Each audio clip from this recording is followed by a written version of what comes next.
Bonjour. En tout premier, je vous souhaite une bonne année 2019. On va voir un peu ce qui va se passer sur la chaîne donc en 2019. Donc dans le début de l'année 2019, on va beaucoup se servir du simulateur qui est juste à côté de moi ici. Et ce qui va m'aider beaucoup à donc répondre un peu moins dans les commentaires. Donc en servant du simulateur, on va décomposer donc chaque élément en fonction et on va créer des pannes et pour que vous auriez la possibilité de mieux comprendre ce qu'il se passe au moment où votre poêle a un petit souci. La plupart du temps, ce que je tiens vraiment à vous dire, si votre poêle fonctionne normalement et qu'à un certain moment la flamme commence à vraiment aller dans tous les sens et votre vitre commence à devenir noire, alors vous pouvez être sûr et certain que c'est le nettoyage. Comme je l'ai déjà beaucoup dit dans les vidéos, n'oubliez jamais ce moment-là. Ce n'est pas un déréglage du poêle, mais toujours lié à la combustion. Donc bien veiller à nettoyer complètement le poêle, mais vraiment, donc je vous montrerai sur le simulateur, bien faire attention et surtout bien comprendre. Quand vous avez compris ça, vous savez en tant qu'utilisateur arriver même à faire votre entretien vous-même.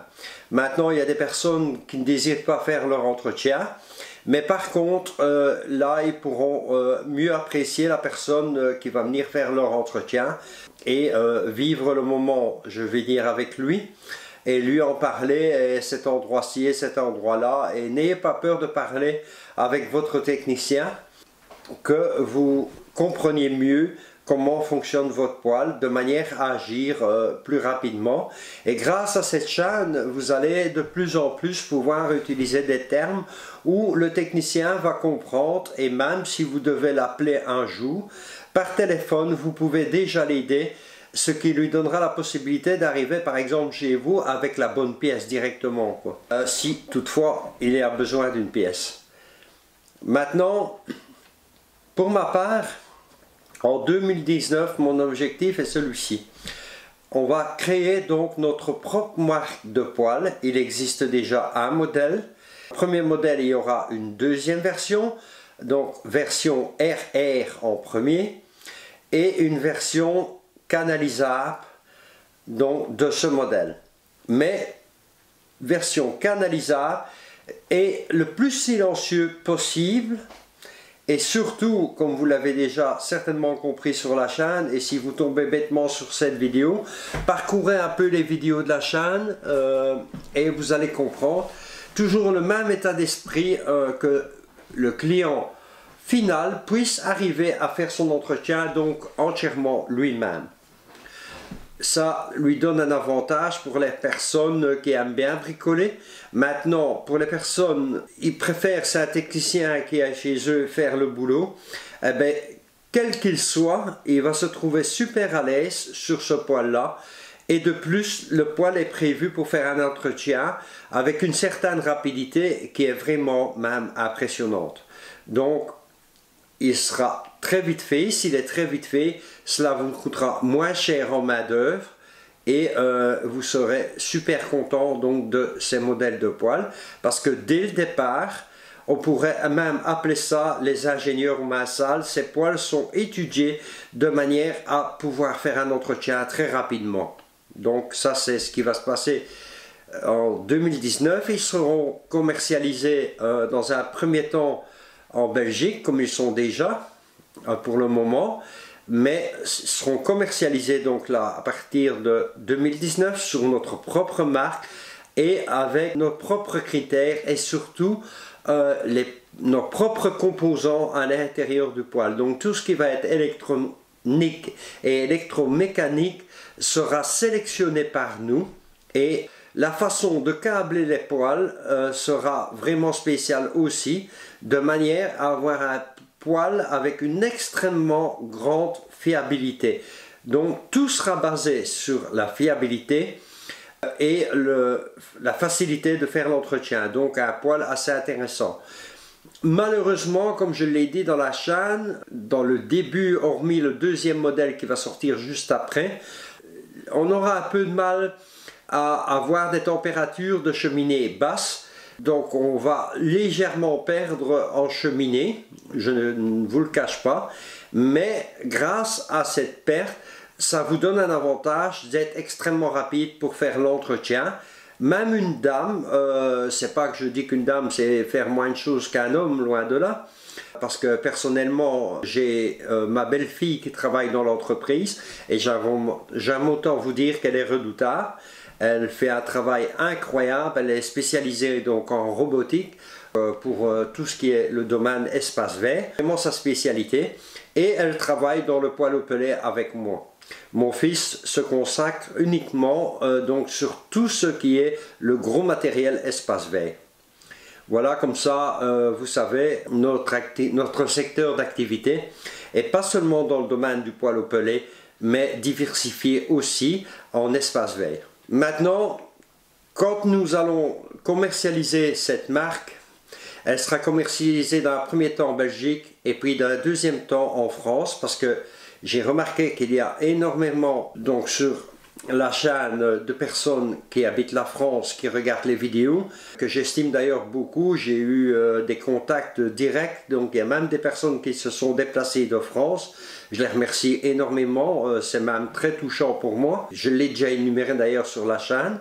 Et ça me fait énormément plaisir de les rencontrer parce que maintenant, derrière cette caméra, il y a des visages et pour moi, c'est un peu plus facile pour faire la vidéo parce qu'il existe des visages tout simplement derrière la caméra. Aussi bien en Belgique d'ailleurs, je rencontre énormément de gens qui voient les vidéos et qui sont assez contents d'avoir ces vidéos pour pouvoir mieux comprendre le poêle au pellet.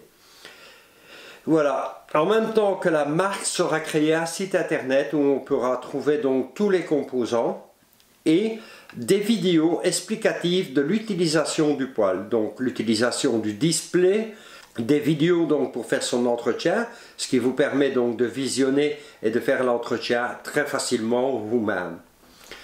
Maintenant, pour les personnes qui seraient intéressées, s'il y a des professionnels qui regardent la vidéo, nous allons rechercher donc en France des personnes extrêmement motivées. Donc c'est vraiment le but, il faut absolument qu'ils soient motivés, qu'ils sont prêts à pratiquer des prix corrects, ne pas exagérer les prix, parce que ça je n'aimerais pas, et qui seraient prêts et intéressés par cette marque de poêle où ils auraient très facile pour faire l'entretien.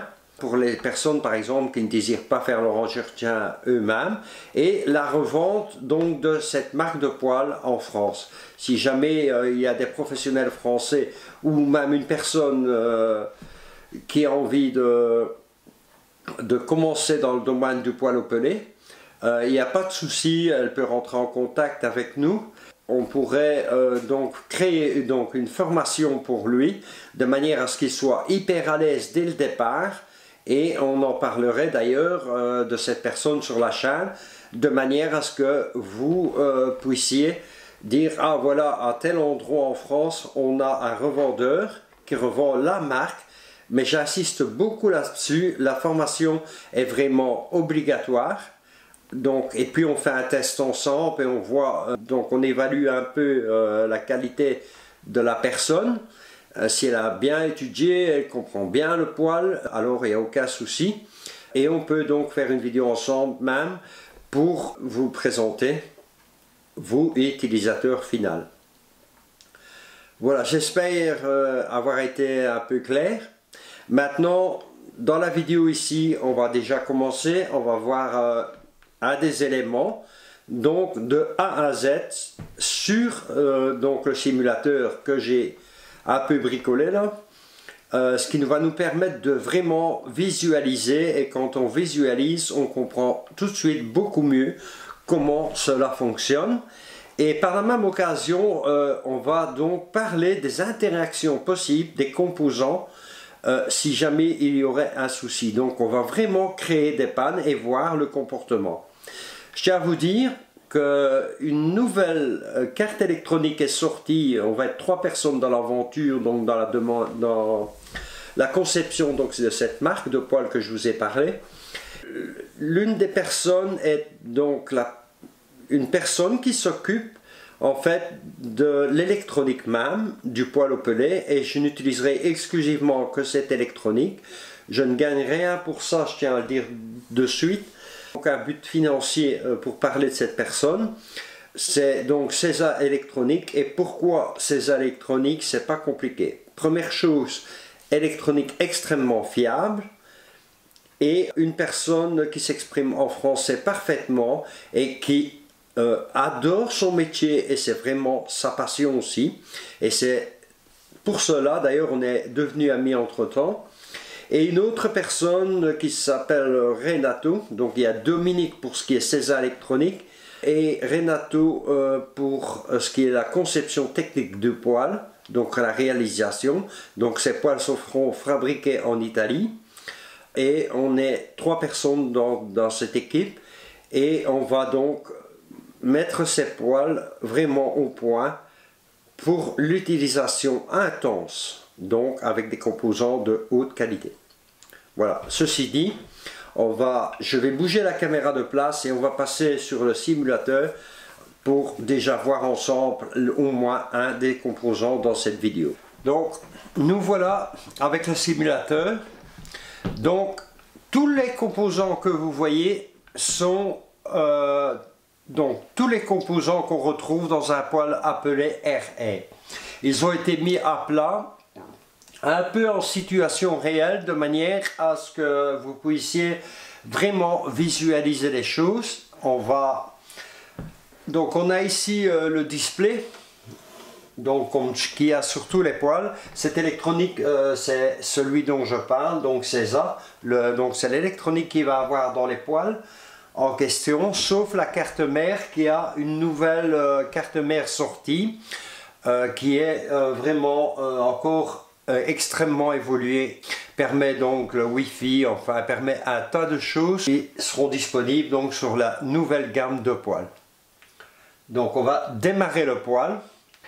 La seule composant ici est un décapeur thermique programmable en température. C'est le seul composant qu'on ne retrouve pas sur un poêle au pellet, mais j'en ai besoin pour chauffer la sonde de température de fumée, pour simuler la température, pour permettre donc au système de fonctionner.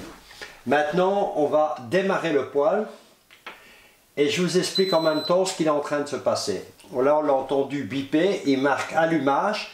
Vous voyez, aucun des composants ne réagit, même pas l'extracteur de fumée ne tourne pas. Hein? Pourquoi? Parce que il a été programmé, donc je l'ai programmé pour laisser un temps de préchauffage donc, de la bougie. La bougie se trouve donc là, elle commence à prendre de la température. Je vais zoomer un peu pour que vous puissiez la voir un peu mieux. Elle se trouve là, elle est en train de chauffer actuellement. Et puis le poêle va passer donc dans une phase donc de démarrage de l'extracteur de fumée, qui lui va commencer à donc produire la combustion même. Donc on va juste attendre un tout petit peu que ça se mette en marche. Le moteur appelé se trouve là-bas. Ici le pressostat, carte mère se trouve juste en dessous ici. Donc le tangentiel est celui que nous utilisons, mais ici donc il est à l'air libre, il est mis sur un panneau, donc ne vous basez pas sur les sons que vous allez entendre, et surtout le décapeur thermique fait un peu de bruit, donc je vais le mettre au minimum. Voilà, vous voyez l'extracteur fumée vient de se mettre en marche. On voit d'ailleurs ici les petits rubans que j'ai mis qui flottent un peu dans l'air. Donc le poêle commence à démarrer. On aperçoit dans le brasier, donc ça c'est juste pour simuler ce que je vous ai dit dans la vidéo au début là. Donc bien comprendre le parcours des gaz. Dans ce cas-ci ça monte, ça passe derrière la paroi ici. À cet endroit ça pourrait se boucher. Bien nettoyer cet endroit. Il y a un compartiment ici de descendrage. Puis ça passe du côté extracteur de fumée qui a un certain volume, donc descendrage aussi. Il y aurait une trappe d'accès si c'était un poêle réel ici pour pouvoir nettoyer donc la partie qui concerne l'extracteur de fumée. Donc là, maintenant, je vais allumer, donc, mettre la température à la sonde, laisser quelques secondes pour moi, donc, régler l'appareil à la bonne température. Et puis je vais baisser donc sa ventilation pour qu'il soit moins bruyant. Voilà. Maintenant, le poêle n'est pas encore allumé. Vous voyez la bougie, je ne sais pas si on va le voir réellement. Je vais voir ici. Attendez, hein, on va zoomer. On devrait voir la bougie, elle rougit. Et comme la sonde a été chauffée et qu'elle a atteint la température, la bougie s'est coupée. Elle est déjà coupée. Et vous voyez, le tangentiel s'est mis à tourner. Pourquoi? Parce qu'au moment où vous allumez le poêle, qu'est-ce qui se passe en réel?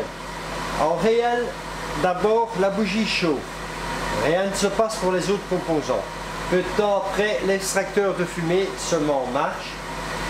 Et quand le poêle est démarré, donc on va le considérer démarré ici, je vais voir si j'ai, voilà, donc j'ai mis un peu de lumière pour qu'on comprenne bien.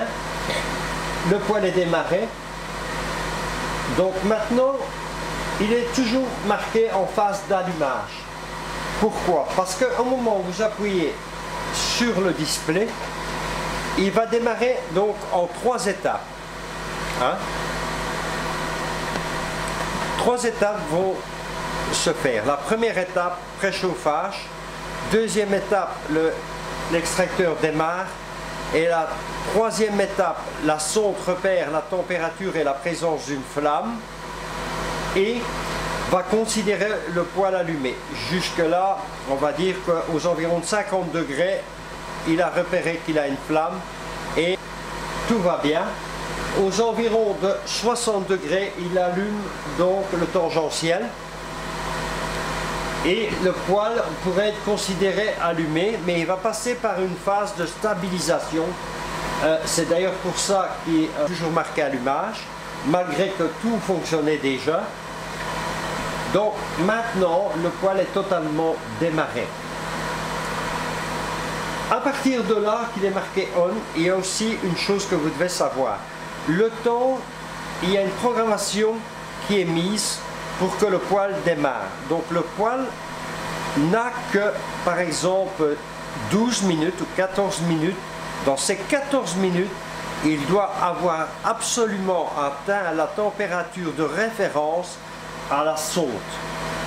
Donc qui est mise directement, normalement, sur l'extracteur de fumée à cet endroit-ci ou sur le compartiment ici.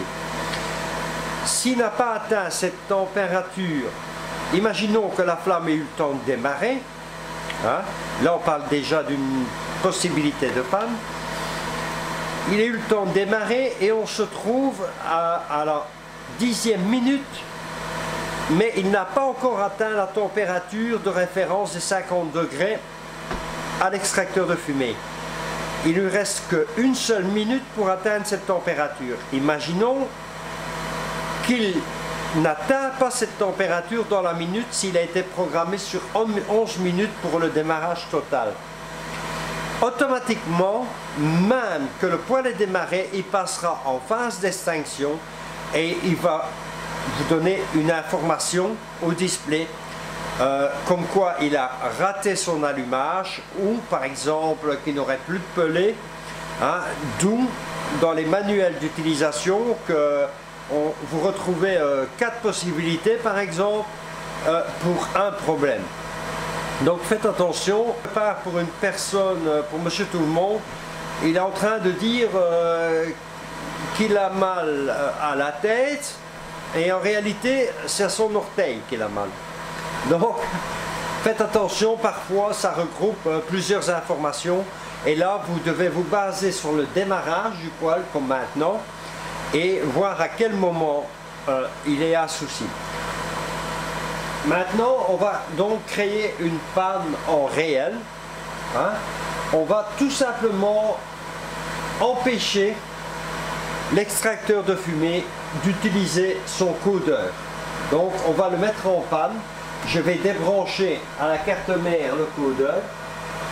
Faire attention à ce que je fais. Voilà, il est débranché. Donc le PC n'a plus la possibilité de gérer l'extracteur de fumée.